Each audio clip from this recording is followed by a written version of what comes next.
మన మర్రి gold and diamonds లో no GST is back. కేవలం 1% to 11% వరకు మాత్రమే గల VA ఆపై నో జిఎస్టీ. ఈ ఆఫర్ జూన్ 6 నుండి 14 వరకు మాత్రమే. వర్షాకాలం అత్యవసర పనులను ప్రభుత్వం మరోసారి హైడ్రాకు అప్పగించింది. GHMC సహా మల్కాజ్గిరి, సైబరాబాద్ మున్సిపల్ కార్పొరేషన్లలో వరద నిలిచే ప్రాంతాల్లో తక్షణ చర్యలు చేపట్టాలని ఆదేశాలు జారీ చేసింది. ఈ మేరకు అప్రమత్తమైన హైడ్రా ట్రై కార్పొరేషన్ల అధికారుల సాయంతో వర్షాకాలాన్ని ఎదుర్కొనేందుకు సిద్ధమైంది. నగర పౌరులను భాగస్వాములను చేస్తూ రహదారులు, కాలనీల్లో వరద సమస్యను పరిష్కరిస్తామంటున్న హైడ్రా వర్షాకాల ప్రణాళికపై మరిన్ని వివరాలు మా ప్రతినిధి సతీష్ సమగ్రంగా అందిస్తారు. చిన్న చినుకు పడితే చాలు హైదరాబాద్ మహానగరంలోని రహదారులన్నీ గోదావరిలను తలపిస్తాయి. చెరువులుగా మారి మోకాళ్ళ లోతు నీళ్లతో ట్రాఫిక్ సమస్య, జనాలు తీవ్ర ఇబ్బందులు ఎదుర్కొంటున్నారు.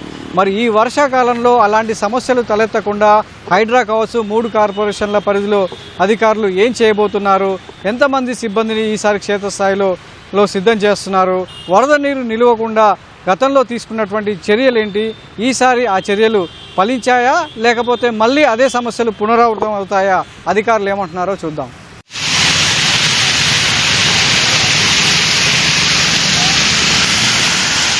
గత వర్షాకాలంలో ఎదురైనటువంటి అనుభవాల దృష్ట్యా ఇప్పటికే 3 కార్పొరేషన్లు, అటు GHMC కావచ్చు, మల్కాజ్గిరి, సైబరాబాద్ మున్సిపల్ కార్పొరేషన్లతో వర్షాకాల సన్నద్ధతపై సమీక్ష సమావేశం నిర్వహించిన హైడ్రా కమిషనర్ రంగనాథ్ మొత్తం ఈ 3 కార్పొరేషన్ల పరిధిలో 899 వాటర్ లాగింగ్ పాయింట్లను గుర్తించడం జరిగింది. అందులో 500కు పైగా అత్యధికంగా ఎక్కువగా మేజర్గా వాటర్ లాగింగ్ పాయింట్లతో ఇబ్బంది పడుతున్నారు. ఆ ప్రాంతాల్లో ఈసారి నీరు నిలవకుండా ఉంచడమే లక్ష్యంగా సిబ్బందిని అంతా కూడా అప్రమత్తం చేస్తున్నారు. ఈసారి కూడా హైడ్రాకి మాన్సూన్ ఎమర్జెన్సీ టీమ్స్ ఇవన్నిటిని కూడా డిప్లాయ్ చేయడానికి ప్రభుత్వం మాకు పర్మిషన్ ఇవ్వటం, దానికి అనుగుణంగా 300 మాన్సూన్ ఎమర్జెన్సీ టీమ్స్ని 300 వార్డ్స్ అంటే 150 వార్డ్స్ GHMCలో, ఒక దాదాపు 76 వార్డ్స్ సైబరాబాద్ కార్పొరేషన్లో, 74 వార్డ్స్ మల్కాజ్గిరి మున్సిపల్ కార్పొరేషన్లో, ఈ 300 వార్డ్స్లో కూడా 300 మాన్సూన్ ఎమర్జెన్సీ టీమ్స్ని డిప్లాయ్ చేస్తున్నాము.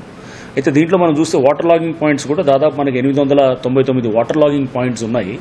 దీంట్లో మేజర్గా చూస్తే 257 మేజర్ వాటర్ లాగింగ్ పాయింట్స్ ఉన్నాయన్నమాట. అయితే వరద నీరు నిలిచే ప్రాంతంలో గతంలో GHMC ప్రయోగాత్మకంగా ఒక చర్య చేపట్టింది. వరద నీరు నిలిచే ప్రాంతాలను గుర్తించి 11 చోట్ల భూగర్భ సంపులు ఏర్పాటు చేయడం జరిగింది. సో మొత్తం కూడా వరద నీరు ఇక్కడ సచివాలయం ముందు మనం చూసినట్లయితే ప్రతి వర్షాకాలం ఇక్కడంతా కూడా మోకాళ్ళ లోతు నీరు నిలిచి ఒక చెరువును తలపించేటువంటి ప్రాంతంగా ఉండేది. అయితే గతంలో చేపట్టినటువంటి చర్య వల్ల ఇప్పుడు ఒక చుక్క నీరు కూడా రహదారి మీద ప్రవహించే పరిస్థితి లేకుండా నేరుగా సంపులోకి వెళ్తుంది. అక్కడ ఉన్నటువంటి ఇంజెక్షన్ బోర్వెల్ ద్వారా భూమిలోకి ఇంకేలా ఏర్పాట్లు చేయడం జరిగింది. లాస్ట్ టైం చూసాం కొండాపూర్ ఫ్లైఓవర్ మీద నీళ్లు నిలవటం అనేది కూడా, అది ఎందుకంటే ఆ వెంట్స్ అన్ని కూడా బ్లాక్ అయిపోవడంతో, చెత్త అంతా ఉండటంతో అది అప్పుడు అట్లా ఉండింది. అప్పుడు మాకు ఫస్ట్ టైం హైడ్రా టేకప్, ఇప్పుడు అందుకని ఇవన్నీ కూడా క్లీన్ చేయటం ఆల్రెడీ జరుగుతున్నది.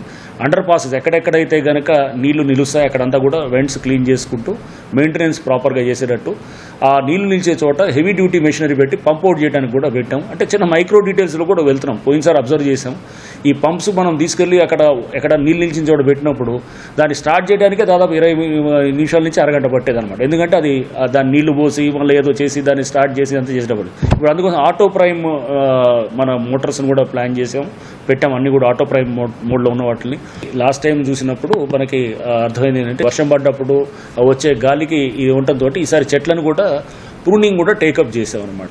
దానివల్ల అప్పుడు చెట్టు ఇది బరువు ఒకవైపు వాలకుండా ఉండకుండా ఉంటుందన్నమాట. ఏదేమైనప్పటికీ కూడా మనం ఈ అర్బన్ ఫ్లడ్డింగ్ని తగ్గించడానికి మా వైపు నుంచి అన్ని చర్యలు కూడా తీసుకుంటున్నాం. వాలంటీర్స్ కూడా మనం చాలా మందిని యువతని ట్రైన్ చేసాము. వాళ్ళని కూడా ఈ ఫ్లడ్ ఏరియాస్లో కూడా వాళ్ళని అంటే ఎక్కడెక్కడైతే వాటర్ లాగ్ ఉన్నాయో అక్కడ వాళ్ళని కూడా సహకారం తీసుకుంటున్నాం. చూసారుగా, ఇది నగరంలో వర్షాకాల సన్నద్ధతపై ఇటు హైడ్రా కావచ్చు, 3 కార్పొరేషన్ల పరిధిలో తీసుకుంటున్నటువంటి చర్యలు. మరి ఈసారైనా వరద కష్టాల నుంచి, ట్రాఫిక్ సమస్యల నుంచి ఈ వర్షాకాలంలో ప్రజలను గట్టెక్కించేందుకు అధికారులు చేపడుతున్నటువంటి చర్యలు సఫలమవుతాయా లేదా అనేది చూద్దాం. కెమెరామెన్ అశోక్తో సతీష్, ఈటీవీ న్యూస్, హైదరాబాద్.